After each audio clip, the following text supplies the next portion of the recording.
എളുപ്പത്തിൽ തയ്യാറാക്കാൻ പറ്റുന്ന നല്ല രുചിയുള്ള ഒരു ബീൻസ് തോരൻ്റെ റെസിപ്പിയാണ് ഇന്നത്തേത്. കഴുകിയെടുത്ത ബീൻസ് ഇതേപോലെ ചരിച്ചാണ് ഞാൻ അരിഞ്ഞെടുത്ത് വയ്ക്കുന്നത്. അപ്പോൾ നിങ്ങൾക്ക് എങ്ങനെയാണോ ഇഷ്ടം അതേപോലെ അരിഞ്ഞെടുത്ത് വയ്ക്കാം. 8 10 ചുവന്നുള്ളി അരിഞ്ഞതും 6 പച്ചമുളകും അത് നീളത്തിലരിഞ്ഞ് റെഡിയാക്കി വെച്ചിട്ടുണ്ട്.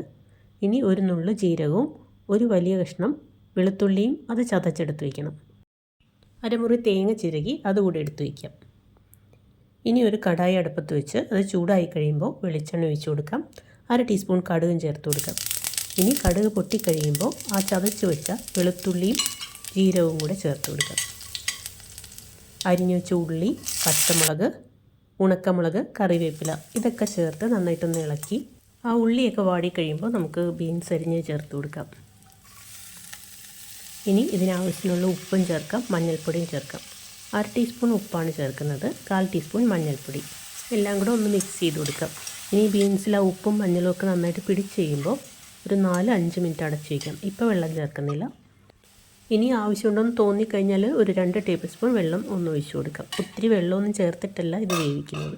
ഇനി ഒരു 4-5 മിനിറ്റ് കൂടെ അതൊന്ന് മൂടി വെച്ച് കഴിയുമ്പോഴേക്കും നമുക്ക് വേണ്ട അത്രയും വെന്ത് കാണും. ഞാനിതങ്ങ് ഒരുപാട് വേവിച്ചെടുക്കുന്നില്ല. ഒരല്പം കറുമുറയെ കടിക്കുന്ന ആ ഒരു പരുവത്തിനാണ് ഇത് വേവിച്ച് എടുക്കുന്നത്. അപ്പോൾ കൂടുതൽ വേഗണം എന്നുള്ള ആളുകൾക്ക് അങ്ങനെ വേവിച്ചെടുക്കാം. ഇനി ആ തേങ്ങയും കൂടെ ചേർത്തിട്ട് വീണ്ടും ഇളക്കി കൊടുക്കാം.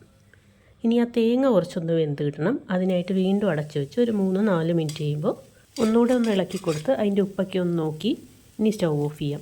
ഒന്ന് തട്ടിപ്പുത്തി വെച്ച് 2-3 മിനിറ്റ് കൂടെ അടച്ചു വെച്ച് കഴിയുമ്പോൾ നമ്മുടെ തോരൻ വിളമ്പാനായിട്ട് റെഡിയായി. നല്ല ടേസ്റ്റുള്ള ഒരു സിമ്പിൾ ബീൻസ് തോരനാണിത്. അപ്പോൾ വീഡിയോ ഇഷ്ടപ്പെട്ടു എന്ന് വിചാരിക്കുന്നു. Thanks for watching.